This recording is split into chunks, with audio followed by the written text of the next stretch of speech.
उत्ते कमीने हबीस कंजर अगे कम क्या देश अगियार विच सी हाके चारदे जेड़े खंजीर ऐ सन बरखलाफ हजूर दी हार विच सी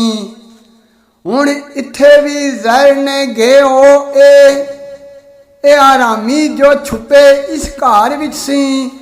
दसो इन्हां नूं जोश ओ शायक कहंदा जो सहाबा नी जोश तलवार विच सी। साल एक दी मेहनत तो बाद पकड़े ए आरामी अदारियां यार अज ने हुण बच के जान ना इथों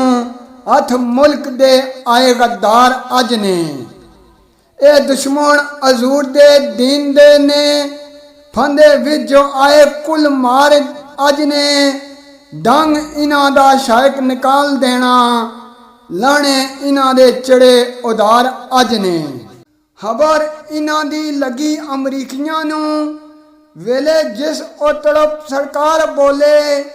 तर्जमान वजारत ए हारजा ने मारी भौंक ते सब कफार बोले ना ना ना इन्हां नूं कुछ कहना ए ते आसानी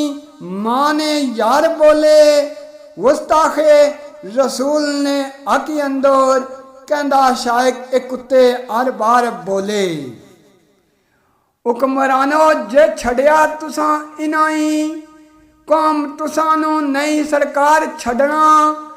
मुल्के पाक ने अंदर ही इना ताई छड़ना नहीं गुस्ताखां नूं मार छड़ना गाजियां इस्लाम ने वेखना तुसी लब्बैक दा 10 किरदार छड़ना वांग कैसो किसरा दे शायक कहंदा आया वक्त ते इना ललकार छड़ना।